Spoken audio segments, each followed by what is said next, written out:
ओम नमो भगवते वासुदेवाय। आप सभी का हमारे YouTube चैनल पर हार्दिक स्वागत है। आज सुने सर्वत्र विजय दिलाने वाली, मनोकामनाएं पूर्ण करने वाली विजया एकादशी व्रत की पौराणिक कथा।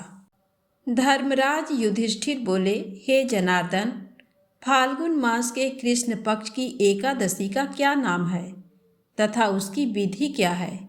कृपा करके आप मुझे बताइए। तब श्री भगवान बोले, हे राजन, फाल्गुन मास के कृष्ण पक्ष की एकादशी का नाम विजया एकादशी है। इसके व्रत के प्रभाव से मनुष्य को विजय प्राप्त होती है। ये सब व्रतों से उत्तम व्रत है। इस विजया एकादशी के महात्म के श्रवण व पठन से समस्त पाप नाश को प्राप्त हो जाते हैं। एक समय देवर्षि नारद जी ने जगत पिता ब्रह्मा जी से कहा, महाराज, आप मुझसे फाल्गुन मास के कृष्ण पक्ष की एकादशी विधान कहिए। तब ब्रह्मा जी कहने लगे कि हे नारद, विजया एकादशी का व्रत पुराने तथा नए पापों को नाश करने वाला है। इस विजया एकादशी की विधि मैंने आज तक किसी से भी नहीं कही। ये समस्त मनुष्यों को विजय प्रदान करती है। त्रेता युग में मर्यादा पुरुषोत्तम श्री रामचंद्र जी को जब 14 वर्ष का वनवास हो गया, तब वे श्री लक्ष्मण तथा सीता जी सहित पंचवटी में निवास करने लगे। वहाँ पर दुष्ट रावण ने जब सीता जी का हरण किया, तब इस समाचार से श्री रामचंद्र जी तथा लक्ष्मण अत्यंत व्याकुल हुए और सीता जी की खोज में चल दिए। घूमते घूमते जब वे मरणासन जटायु के पास पहुँचे, तो जटायु उन्हें सीता जी का वृत्तांत सुनाकर स्वर्ग लोक को चला गया। कुछ आगे जाकर उनकी सुग्रीव से मित्रता हुई और बाली का वध किया। हनुमान जी ने लंका में जाकर सीता जी का पता लगाया और उनसे श्री रामचंद्र जी और सुग्रीव की मित्रता का वर्णन किया। वहाँ से लौटकर हनुमान जी ने भगवान राम के पास आकर सब समाचार कहे। श्री रामचंद्र जी ने वानर सेना सहित सुग्रीव की सम्मति से लंका को प्रस्थान किया। जब श्री रामचंद्र जी समुद्र के किनारे पहुँचे, तब उन्होंने मगरमच्छ आदि से युक्त उस अगाध समुद्र को देखकर लक्ष्मण जी से कहा कि इस समुद्र को हम किस प्रकार से पार करेंगे। श्री लक्ष्मण ने कहा, हे पुराण पुरुषोत्तम, आप आदि पुरुष हैं, सब कुछ जानते हैं। यहाँ से आधा योजन दूर पर कुमारी द्वीप में बकदालभ्य नाम के मुनि रहते हैं। आप उनके पास जाकर इसका उपाय पूछिए। लक्ष्मण जी के इस प्रकार के वचन सुनकर श्री रामचंद्र जी बकदालभ्य ऋषि के पास गए और उनको प्रणाम करके बैठ गए। मुनि ने भी उनको मनुष्य रूप धारण किए हुए पुराण पुरुषोत्तम समझकर उनसे पूछा कि हे राम, आपका आना कैसे हुआ?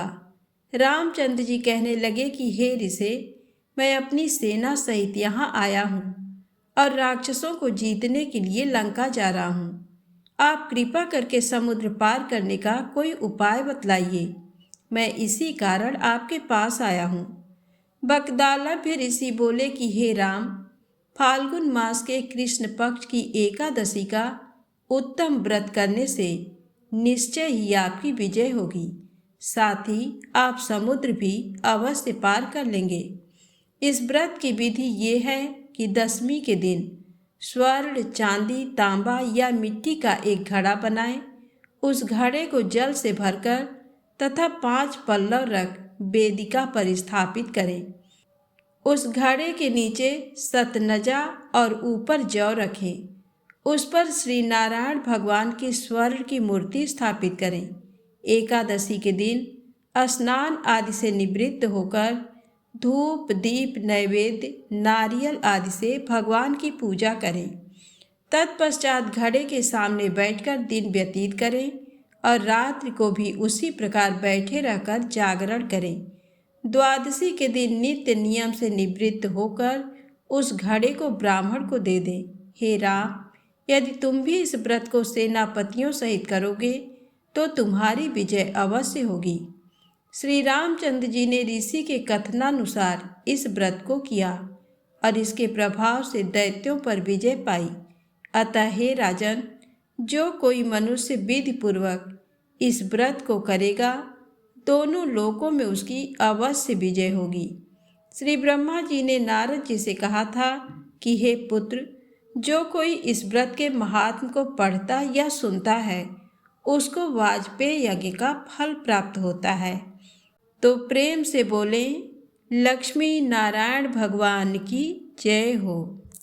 अब आइए सुने तुलसी माता की पौराणिक कथा। सांवरणी मुनि की पुत्री तुलसी अपूर्व सुंदरी थी। उनकी इच्छा थी कि उनका विवाह भगवान नारायण के साथ हो। इसके लिए उन्होंने नारायण पर्वत की घाटी में स्थित बद्री वन में घोर तपस्या की। दीर्घ काल तक तपस्या के उपरांत ब्रह्मा जी ने प्रसन्न होकर दर्शन दिया और वर मांगने को कहा। तुलसी ने कहा, सृष्टिकर्ता ब्रह्मदेव, आप अंतर्यामी हैं, सबके मन की बात जानते हैं, फिर भी मैं अपनी इच्छा बताती हूँ। मैं चाहती हूँ कि भगवान श्री नारायण मुझे पति रूप में मिले। ब्रह्मा ने कहा, तुम्हारा अभीष्ट तुम्हें अवश्य मिलेगा। अपने पूर्व जन्म में किसी अपराध के कारण तुम्हें शाप मिला है। इसी प्रकार भगवान श्री नारायण के एक पार्षद को भी दानव कुल में जन्म लेने का शाप मिला है। दानव कुल में जन्म लेने के बाद भी उसमें नारायण का अंश विद्यमान रहेगा। इसलिए इस जन्म में पूर्व जन्म के पाप के शमन के लिए संपूर्ण नारायण तो नहीं, नारायण के अंश से युक्त दानव कुल में जन्मे उस शापग्रस्त पार्षद से तुम्हारा विवाह होगा। शाप मुक्त होने पर भगवान श्री नारायण सदा सर्वदा के लिए तुम्हारे पति हो जाएंगे। तुलसी ने ब्रह्मा के इस वर को स्वीकार किया, क्योंकि मानव कुल में जन्म में कारण उसे मायावी भोग तो भोगना ही था। तुलसी बद्री वन में ही रहने लगी। नारायण का वह पार्षद दानव कुल में शंखचूड़ के नाम से पैदा हुआ था। कुछ दिनों के बाद वह भ्रमण करता हुआ बद्री वन में आया। यहाँ तुलसी को देखते ही वह उस पर मुग्ध हो गया। तुलसी के सामने उसने अपने साथ विवाह का प्रस्ताव रखा। इतने में ही वहाँ ब्रह्मा जी आ गए और तुलसी से कहा, तुलसी, शंखचूड़ को देखो, कैसा देवोपम इसका स्वरूप है। दानव कुल में जन्म लेने के बाद भी लगता है जैसे इसके शरीर में नारायण का वास हो। तुम प्रस्ताव को सहर्ष स्वीकार कर लो। तुलसी को भी लगा कि उसकी तपस्या पूर्ण हुई, उसे इच्छित फल मिला है। शंखचूड़ के साथ उसका गंधर्व विवाह हो गया और वह शंखचूड़ के साथ उसके महल में पत्नी बनकर आ गई। शंखचूड़ ने अपनी परम सुंदरी सती साध्वी पत्नी तुलसी के साथ बहुत दिनों तक राज्य किया। उसने अपने राज्य का इतना विस्तार किया कि देवलोक तक उसके अधिकार में आ गया। स्वर्ग का सुख भोगने वाले देवताओं की दशा भिखारियों जैसे हो गई। शंखचूड़ किसी को कष्ट नहीं देता था, पर अधिकार और राज्य छिन जाने से सारे देवता मिलकर ब्रह्मा, विष्णु और शिव की सभा में गए तथा अपनी विपत्ति सुनाई। ब्रह्मा जी ने कहा, तुलसी परम साध्वी है, उसका विवाह शंखचूड़ से मैंने ही कराया था। शंखचूड़ को तब तक नहीं हराया मारा जा सकता जब तक तुलसी को न छला जाए। विष्णु ने कहा, शंखचूड़ पूर्व जन्म में मेरा पार्षद था। शाप के कारण उसे दैत्य कुल में जन्म लेना पड़ा। इस जन्म में भी मेरा अंश उसमें व्याप्त है। साथ ही तुलसी के पतिव्रत धर्म से वह अजेय है। फिर देवताओं की सहमति से भगवान शिव ने शंखचूड़ के पास संदेश भेजा कि या तो वह देवताओं का राज्य लौटा दे या फिर उनसे युद्ध करे। शंखचूड़ शंकर के पास पहुँचे। उसने कहा, देवाधिदेव, आपके लिए देवताओं का पक्ष लेना उचित नहीं है। राज्य बढ़ाना हर राजा का कर्तव्य है। मैं किसी को दुखी नहीं कर रहा हूँ। देवताओं से कहिए वे मेरी प्रजा होकर रहें। मैंने आपका भी कोई अपकार नहीं किया है। मेरा और आपका युद्ध शोभा नहीं देता। अगर आप हार गए तो बड़ी लज्जा की बात होगी। मैं हार गया तो आपकी कीर्ति बहुत अधिक नहीं बढ़ेगी। भगवान शंकर हंसे। वे तो सब रहस्य समझते थे। तुलसी और शंखचूड़ के पूर्व जन्म के शाप की अवधि लगभग पूरी हो चुकी थी। बोले, इसमें कीर्ति और लज्जा की बात नहीं। तुम देवों का राज्य लौटाकर उन्हें उनके पद पर प्रतिष्ठित होने दो। युद्ध से बचने का यही एक उपाय है। शंखचूड़ ने कहा, मैंने युद्ध के बल से देवलोक जीता है। कोई उसे युद्ध के द्वारा ही वापस ले सकता है। ये मेरा अंतिम उत्तर है। मैं जा रहा हूँ। ऐसा कहकर शंखचूड़ चला गया। उसने अपनी पत्नी तुलसी को सारी बात बताई और कहा, कर्म भोग सब काल सूत्र में बंधा है। जीवन में हर्ष, शोक, भय, सुख, दुख, मंगल, अमंगल काल के अधीन है। हम तो केवल निमित्त हैं। संभव है भगवान शिव देवों का पक्ष लेकर मुझसे युद्ध करें। तुम चिंता मत करना, तुम्हारी सती तेज मेरी रक्षा करेगा। दूसरे दिन भगवान शंकर के नेतृत्व में देवताओं ने युद्ध छेड़ दिया। शंखचूड़ ने भीषण बाणों की वर्षा कर उनका वेग रोका। उसके प्रहार से देवता डगमगाने लगे। उसने दानवी शक्ति का प्रयोग कर मायावी युद्ध आरंभ किया। युद्ध स्थल पर वह किसी को दिखाई नहीं देता था, पर उसके अस्त्र शस्त्र प्रहार कर देवों को घायल कर रहे थे। देवगण अपने अस्त्र चलाएं तो किस पर चलाएं, क्योंकि कोई शत्रु सामने था ही नहीं। कई दिनों तक इस तरह भयंकर युद्ध चला। शंखचूड़ पराजित नहीं हुआ। तब शिव ने विष्णु से कहा, विष्णु, कुछ उपाय करो। विष्णु भगवान ने सोचा, बल से तो शंखचूड़ को हराया नहीं जा सकता, इसलिए छल का सहारा लेना होगा। उन्होंने तुरंत अपना स्वरूप शंखचूड़ जैसा बनाया और अस्त्र शस्त्र से सज्जित हो तुलसी के पास आए। बोले, प्रिय, मैं युद्ध जीत गया। सारे देवता भगवान शंकर समेत हार गए। इस खुशी में आओ, मैं तुम्हें अंक से लगा लूं।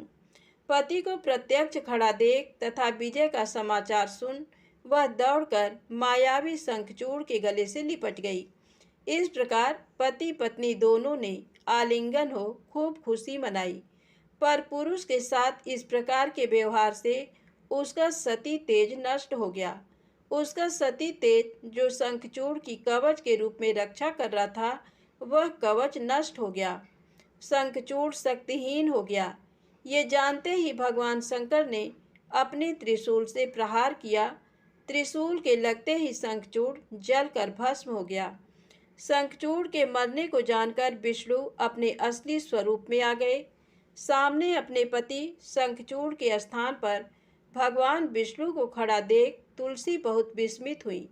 उसको पता लग गया कि स्वयं नारायण ने उसके साथ छल किया है। क्रोध में आकर उसने शाप दिया, एक सती स्त्री का सतीत्व भंग करने के अपराध में तुम हृदयहीन पत्थर हो जाओ। विष्णु ने तुलसी के शाप को सिरोधार्य कर कहा, देवी, तुम्हारे तथा शंखचूड़ के कल्याण के लिए मुझे ऐसा करना पड़ा। तुम दोनों को शाप मुक्त करना था। तुम भी अब शरीर त्याग कर तुलसी बिरवा के रूप में जन्म लोगी और मेरी पूजा तुलसी दल से होगी। मैं सालग्राम पत्थर बनूंगा। मेरे शीश पर तुम आदर से विराजमान होगी। तुम्हारे पति की हड्डियों के चूर्ण से शंख की उत्पत्ति होगी। उस शंख ध्वनि से देवताओं तथा मेरी पूजा आराधना होगी। जहाँ शंख ध्वनि होगी वहाँ मंगलमय मैं विराजमान रहूँगा। तुमने पूर्व जन्म में बद्री वन में मुझे पाने के लिए बड़ी तपस्या की थी। अब अगले जन्म में मैं नारायण प्रस्तर के रूप में बद्रीनाथ वन में स्थापित होऊंगा और मेरी पूजा अर्चना फल फूल से न होकर तुम्हारे तुलसी दल से होगी। मेरे शीश पर विराजमान होकर तुम मुझसे भी ऊंचा पद प्राप्त करोगी। तो प्रेम से बोले, विष्णु भगवान की जय हो, तुलसी माता की जय हो। आप आइए सुने बड़ी ही पावन कथा भक्त नरसिंह मेहता की कृष्ण प्रेम और अटूट विश्वास की कहानी। इस कहानी को पूरा अवश्य सुनिएगा। तो आइए कहानी को शुरू करते हैं। समय समय पर इस कलयुग में कई भक्त हुए। जिन्होंने अपने विश्वास और प्रेम से श्री कृष्ण जी को पा लिया था। उन्हीं भक्तों में से एक नरसिंह जी का नाम भी लिया जाता है, जिन्होंने अपना सब कुछ खोकर भी ईश्वर पर पूर्ण भरोसा रखा और अंत में साक्षात कृष्ण जी ने आकर उनका कार्य किया, जो इतिहास में नानी बाई के मायरे के नाम से प्रसिद्ध हुआ। नरसिंह जी का जन्म गुजरात के जूनागढ़ में हुआ था। इनके पिता का नाम कृष्णदास था और माता का नाम दया कुंवर था। बाल्यावस्था में ही नरसिंह जी के माता पिता का देहांत हो गया था, इसलिए वो अपने बड़े भाई और भाभी के संरक्षण में बड़े हुए। उनकी भाभी का व्यवहार उनके साथ अच्छा नहीं था। वो नित्य प्रति नरसिंह जी को ताने देती थी। एक दिन भाभी के तानों से परेशान होकर नरसिंह जी घर से निकल गए। कुछ दूरी पर एक महादेव जी का स्थान आया।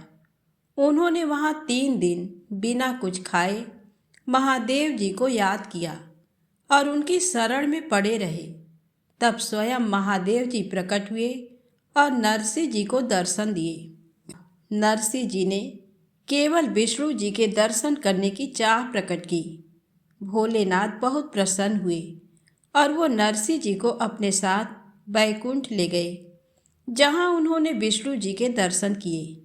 विष्णु जी के दर्शन से नरसिंह जी पूरी तरह भक्तिमय हो गए और उन्होंने उस दिन से ही कृष्ण जी के भजन गाने शुरू कर दिए।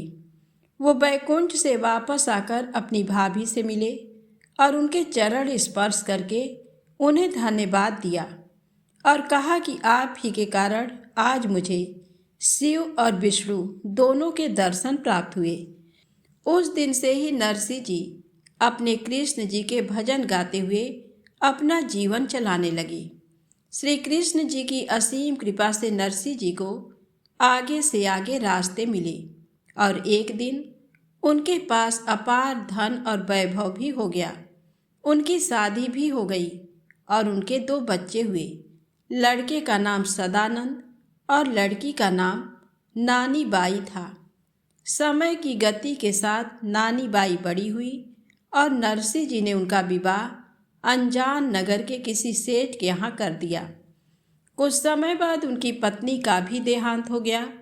फिर भी वो विचलित नहीं हुए और अपनी कृष्ण भक्ति में लीन रहते थे। उनका पुत्र भी अपने पिता के साथ कृष्ण जी के भजन गाता और अपना व्यापार चलाता था। नरसिंह जी बहुत दान पुण्य भी करते थे, गरीबों की सहायता भी करते थे और अपना धन लोगों में बांटते रहते थे। उनकी उदारता और भक्ति के गुणों को देखकर बैकुंठ में बैठे भगवान विष्णु उनके गुणगान गा रहे थे।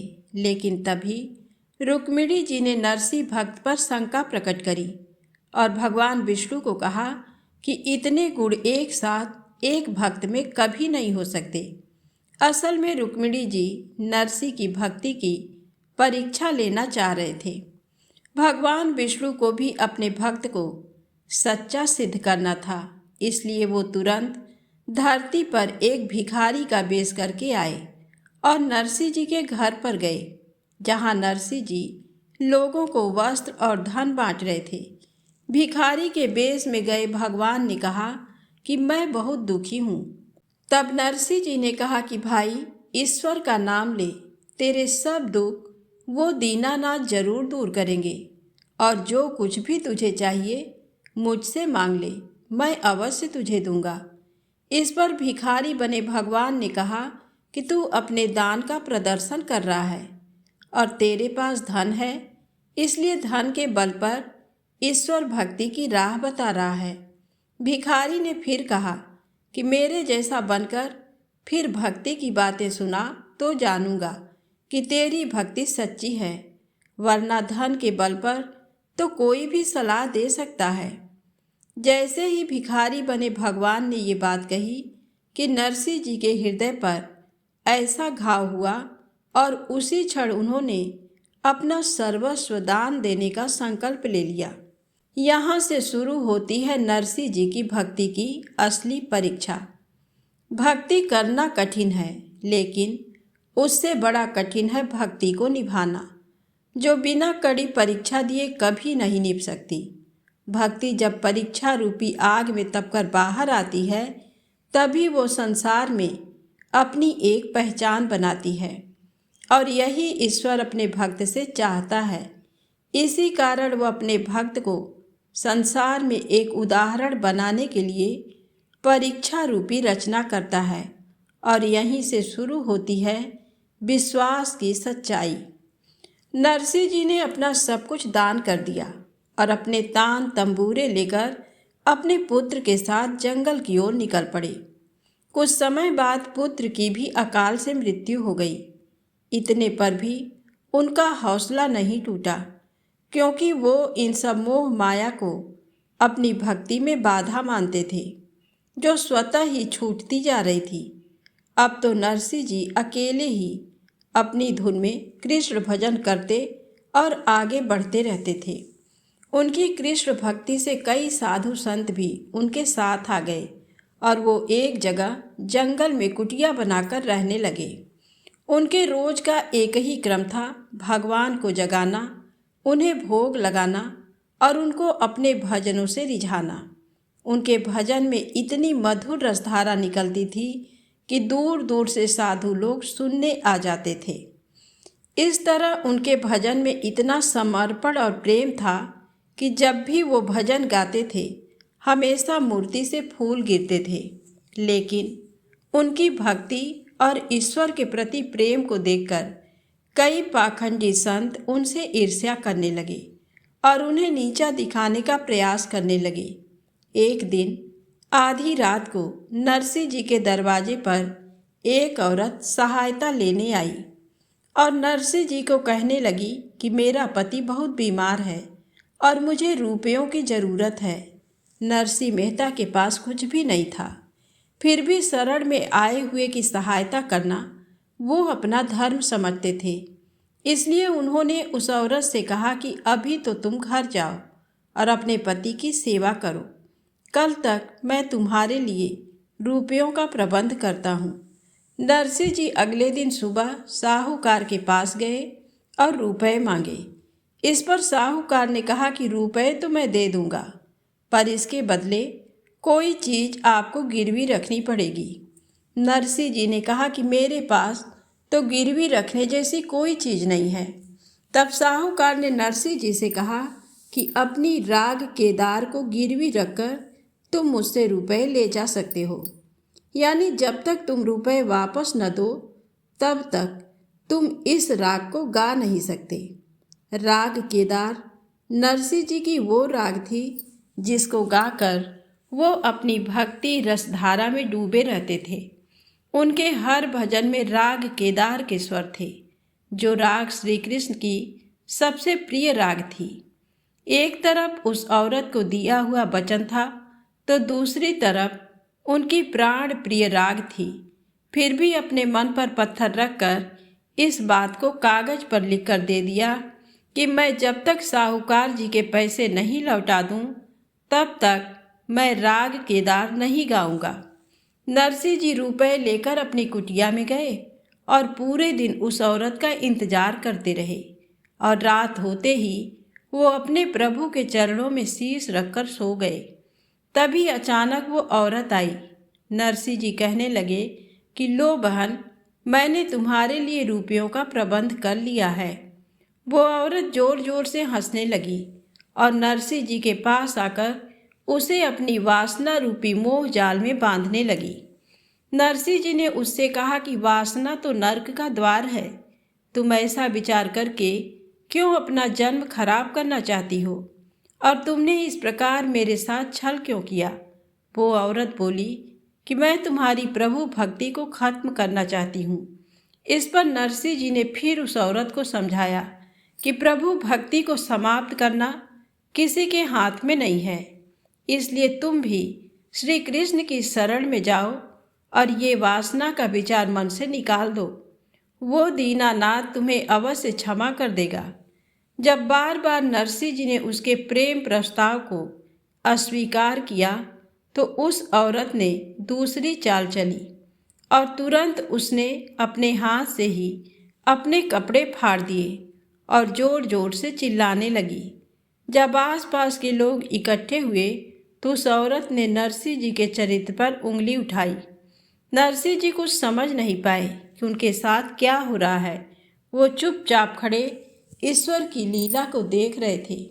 तभी आसपास के लोग नरसिंह जी को ढोंगी समझकर उन पर चरित्रहीन का आरोप लगाकर उन्हें पकड़कर राजा के पास ले गए। उसके बाद नरसिंह जी को राजा के सामने पेश किया और वहां उपस्थित नरसिंह जी के शत्रुओं ने राजा को कहा कि यदि नरसिंह जी राग केदार गाकर भगवान के गले से माला निकाल कर बता दे तो हम नरसिंह जी को सच्चा भक्त मान लेंगे। राजा ने नरसिंह जी को केदार राग गाने की आज्ञा दी, लेकिन नरसिंह जी ने तो अपनी राग केदार गिरवी रख दी थी। नरसिंह जी धर्म संकट में थे। वो दरबार में खड़ी कृष्ण जी की मूर्ति के पास गए और कहा कि हे दीनों के दीनानाथ, मुझे मृत्यु का भय नहीं है, पर ये कलंक माथे लेकर मरना नहीं चाहता। तभी ईश्वर का ऐसा चमत्कार हुआ कि उनका लिखा हुआ वो गिरवी वाला कागज उड़कर आ जाता है और नरसिंह जी के चरणों में पड़ता है। नरसिंह जी ने तुरंत राग केदार गाई। जब वो आंखें बंद करके मग्न होकर कृष्ण जी का भजन गा रहे थे, तभी कृष्ण जी की मूर्ति से माला निकलती है और नरसिंह जी के गले में आकर पड़ जाती है। राजा, मंत्रीगण और सारी प्रजा इस दृश्य को देखकर आश्चर्य से भर गए और सभी नरसिंह जी की जय जयकार बोलने लगे। नरसिंह जी पर झूठा इल्जाम लगाने वाले को राजा ने मृत्यु दंड सुनाया, लेकिन नरसिंह जी ने राजा को उन्हें माफ करने की प्रार्थना करी।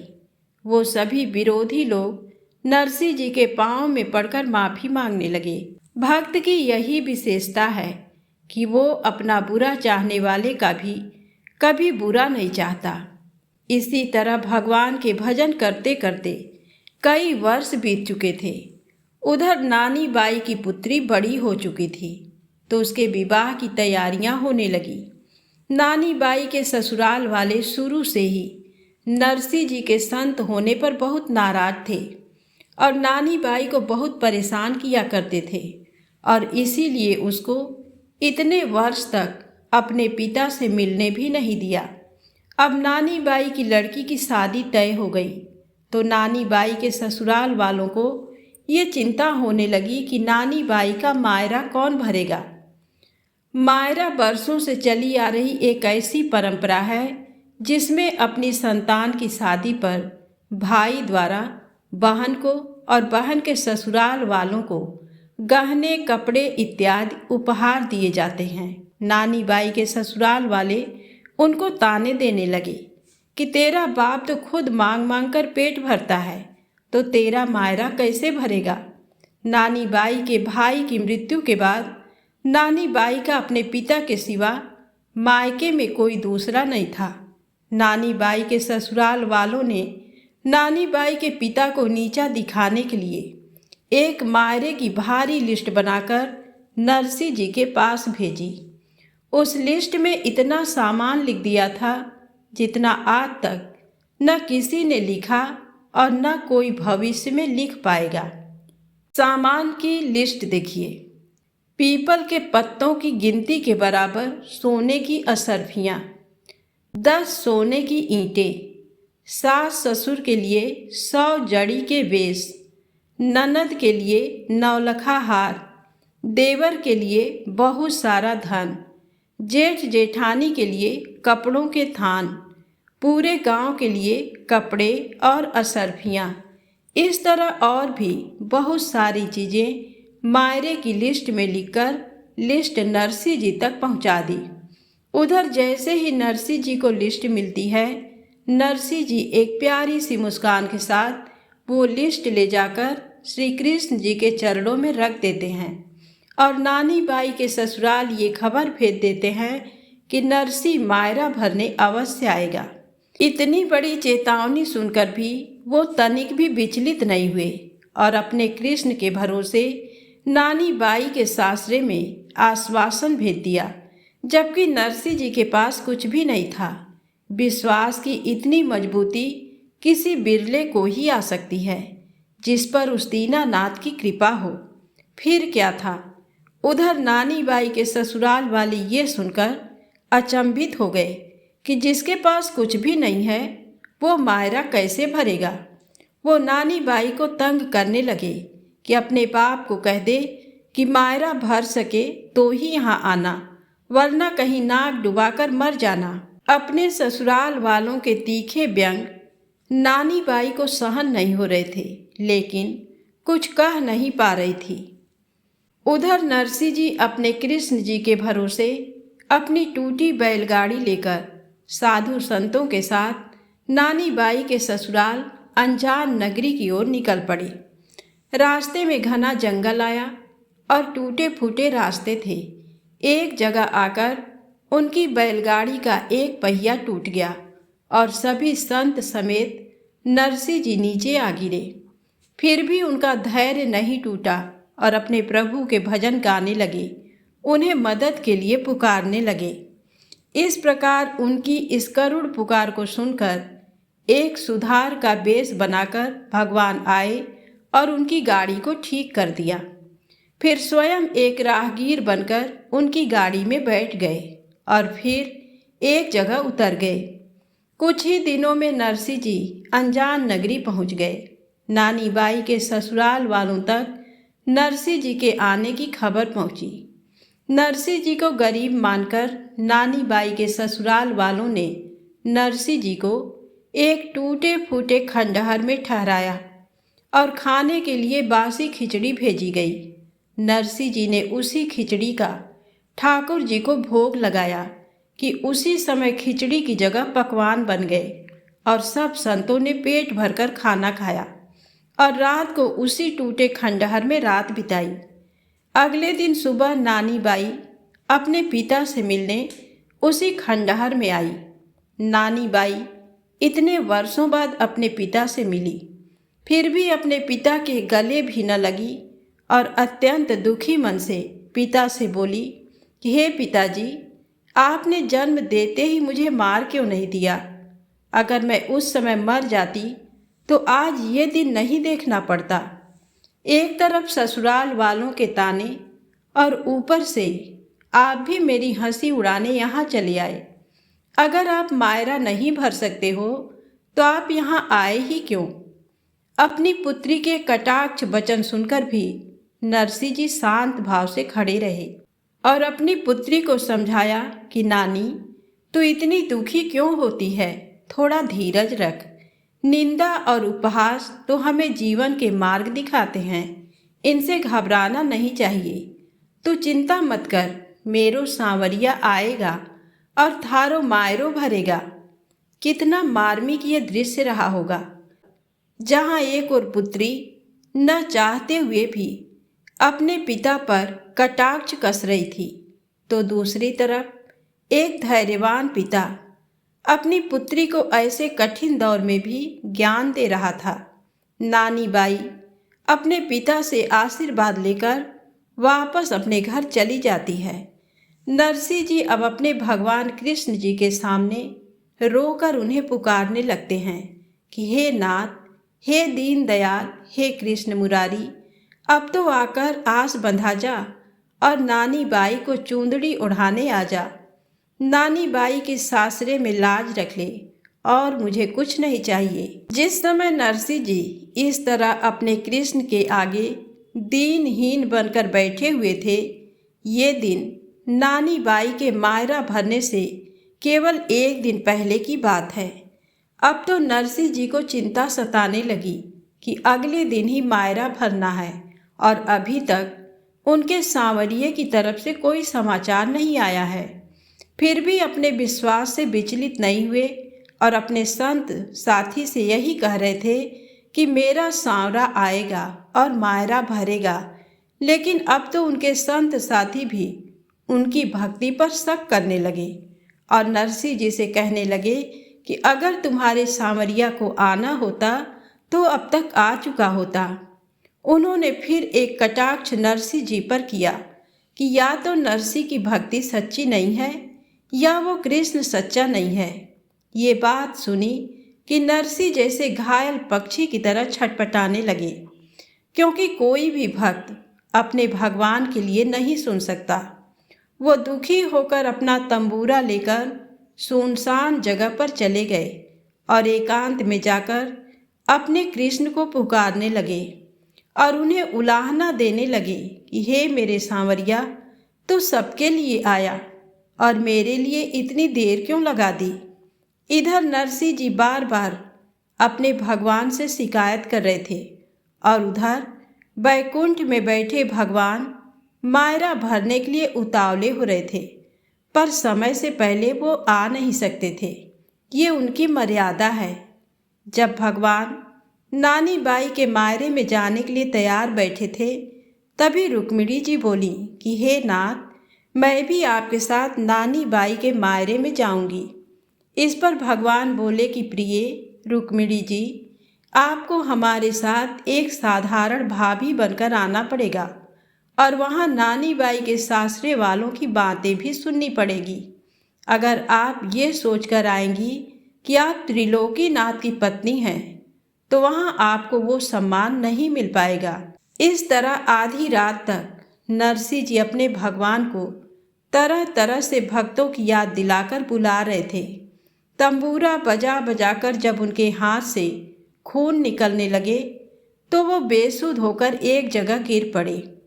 तभी अचानक घोड़ों के हिनहिनाने की आवाज़ आती है और नरसी जी को होश आता है, तो देखते हैं कि सांवरा सेठ अपनी रुक्मणी के साथ रथ में सवार होकर आए हैं। नरसी जी पहले तो अपने भगवान से बहुत नाराज हुए और रूठकर अपना मुंह फेर लिया। तब भगवान कृष्ण ने नरसी से देर से आने की माफ़ी मांगी और अपने भक्त नरसी को गले से लगा लिया।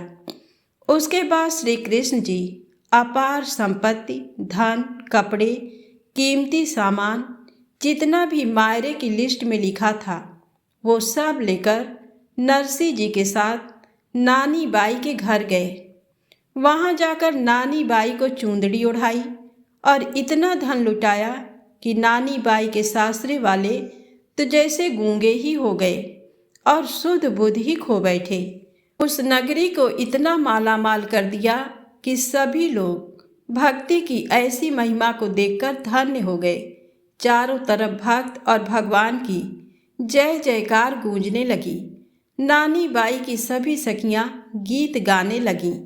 नरसी जी के जीवन की अब कोई इच्छा शेष नहीं रही। नानी बाई का मायरा भरकर भगवान ने उनकी संसार में लाज रख ली। वो फिर से अपने बैरागी जीवन की ओर निकल पड़े। उसी समय से भगवान कृष्ण को सांवरिया सेठ के नाम से भी जाना जाने लगा। इतिहास में ऐसा मायरा फिर कभी किसी की नहीं आया। नरसी जी की भक्ति विश्वास की चरम सीमा है। जिन्होंने अपने भगवान पर इतना विश्वास किया कि सब कुछ खोकर भी विश्वास नहीं टूटने दिया। भक्त का विश्वास जब नरसी जी की तरफ पक्का होता है, तभी भगवान प्रकट होते हैं। यही सत्य है। तो प्रेम से बोलें, सांवरिया सेठ की जय हो।